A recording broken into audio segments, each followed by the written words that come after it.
അംബാനിയെ ഭാഭി എന്ന് വിളിച്ച് ആലിയ ഭട്ട്. ബോളിവുഡിലെ ഒന്നാം നിര നായികമാരിൽ ഒരാളായ ആലിയ ഭട്ടിന്റെ ഒരു വീഡിയോ ആണ് ഇപ്പോൾ ആരാധകർക്കിടയിൽ ചർച്ചയാകുന്നത്. ഒരു പ്രമുഖ അവാർഡ് ഷോയ്ക്കിടെ അവതാരികയായി എത്തിയതായിരുന്നു ആലിയ.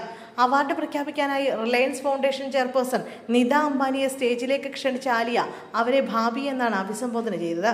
തികച്ചും അപ്രതീക്ഷിതമായി ഈ വിളി കേട്ട് ഒരു നിമിഷം സദസ്സാകെ നിശബ്ദമായി.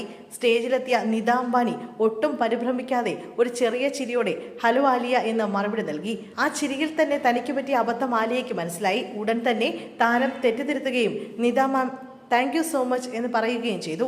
ആലിയയുടെ ഈ പെട്ടെന്നുള്ള തിരുത്തലും നിത അംബാനിയുടെ പക്വമായ പ്രതികരണവും സോഷ്യൽ മീഡിയയിൽ വൻതോതിൽ പ്രചരിക്കുന്നുണ്ട്. അതേസമയം ആലിയ ഭട്ടിന്റെ ആരാധകർ ഏറെ ആകാംക്ഷയോടെ കാത്തിരിക്കുന്ന ആൽഫ എന്ന സിനിമയുടെ പുതിയ അപ്ഡേറ്റുകളും പുറത്തു വന്നു. യഷ് രാജ് ഫിലിംസ് നിർമ്മിക്കുന്ന ഈ സ്പൈ ആക്ഷൻ ചിത്രം ഈ വർഷം ജൂലൈയിൽ തിയേറ്ററുകളിലെത്തും. യഷ് രാജ് ഫിലിംസിന്റെ സ്പൈ യൂണിവേഴ്സിലെ ആദ്യത്തെ ഫീമെയിൽ ഓറിയന്റഡ് സിനിമ എന്ന പ്രത്യേകതയും ആൽഫയ്ക്കുണ്ട്. 2 തവണ റിലീസ് തീയതി മാറ്റിവെച്ചതിനെ തുടർന്ന് ആൽഫ നേരിട്ട് ഡിജിറ്റൽ റിലീസിന് ഒരുങ്ങുകയാണെന്ന് നേരത്തെ വാർത്തകൾ പരന്നിരുന്നു. എന്നാൽ ഈ അഭ്യൂഹങ്ങൾക്ക് വിരാമം വിട്ടുകൊണ്ടാണ് ചിത്രം ജൂലൈയിൽ തന്നെ തിയേറ്ററുകളിൽ എത്തുമെന്ന് അണിയറ പ്രവർത്തകർ സ്ഥിരീകരിച്ചത്. ശർവരി, ബോബി ഡിയോൾ, അനിൽ കപൂർ എന്നിവരും ഈ ബിഗ് ബജറ്റ് ചിത്രത്തിൽ പ്രധാന വേഷങ്ങളിൽ എത്തുന്നുണ്ട്.